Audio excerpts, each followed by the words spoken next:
Bro പടം അങ്ങനെയുണ്ട്? Bro പടം അങ്ങനെയുണ്ട്? ബ്രോ അങ്ങനെയുണ്ട്? ബ്രോ പടം അങ്ങനെയുണ്ട്?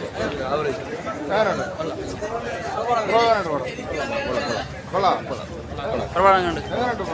ബ്രോ പടം അങ്ങനെയുണ്ട്?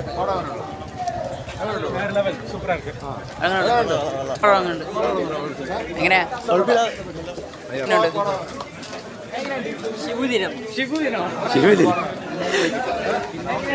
ഒരു പടം അങ്ങനെയുണ്ട്? ഇങ്ങനെ വെങ്കടപ്രഭുവിന്റെ പഴയ മാസമൊക്കെ തന്നെയാണ്. ബ്രോ പടം അങ്ങനെയുണ്ട്? ബ്രോ പടം അങ്ങനെയുണ്ട്? ബ്രോ പടം അങ്ങനെയുണ്ട്? അത്ര മാസം എന്റർടൈനിങ് അല്ല. അല്ല, അത്രയില്ല. പ്രത്യേകിച്ച് പറയാനില്ല.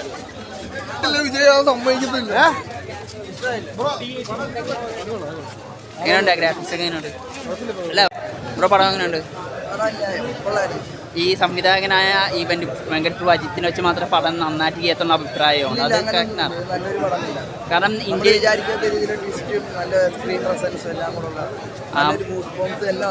അടിപൊളിയാണ്. നമ്മുടെ മാർവൽ സിനിമാസിൽ ചെയ്തിട്ടുള്ള അതേ DG തന്നെയാണ് ഈ ഗോട്ടി സിനിമ ചെയ്തിട്ടുള്ളത്. അതെങ്ങനെ വർക്കൗട്ടായോ? Thanks bro. പടം എങ്ങനെയുണ്ട്? ഹലോ, കാര്യം ചോദിച്ചാൽ വെങ്കടപ്രഭു അജിത്തിനെ വെച്ച് മാത്രം നന്നായി പടം ചെയ്തിട്ടുള്ള അഭിപ്രായമുണ്ട്. അതങ്ങനെയാണ്. ഇതേ ഡിഫറെൻറ്റ് ടൈപ്പ് ഓഫ് മൂവിയാണ് വന്നിരിക്കുന്നത്. ആ ഡിഫറെൻറ്റ് ടൈപ്പ് അത് നമ്മളിപ്പം നോർമലി ഉള്ള വിജയുടെ പോലെ ഒരു പടമല്ലേ. പക്കേ ഞാൻ വേറൊന്നും പറയില്ല.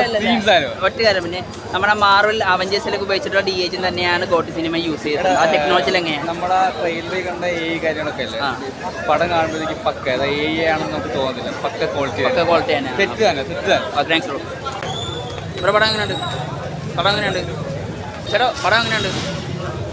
നമ്മുടെ വെങ്കടപ്രഭു പൊതുവെ അഭിപ്രായമുണ്ട് ഈ അജിത്തിനെ വെച്ചാൽ മാത്രം പടം ചെയ്യത്തുള്ളത്. അതങ്ങനെ പൂർവ്വം യോജിക്കുന്നു. നമ്മുടെ മാർവലിലൊക്കെ യൂസ് ചെയ്തിട്ടുള്ള സെയിം ടെക്നോളജിയാണ് ഗോട്ടി സിനിമ യൂസ് ചെയ്തത്. അതായത് വിജയ് ചെറുപ്പകാലം യൂസ് ചെയ്തിരിക്കുന്ന ആ ഒരു ഗ്രാഫിക്സ് വെച്ചാൽ അതങ്ങനെ അങ്ങനെ അടിപൊളിയാണ്. ഗ്രാഫിക്സ് പക്കയാണ്. 4 റോളുണ്ട്.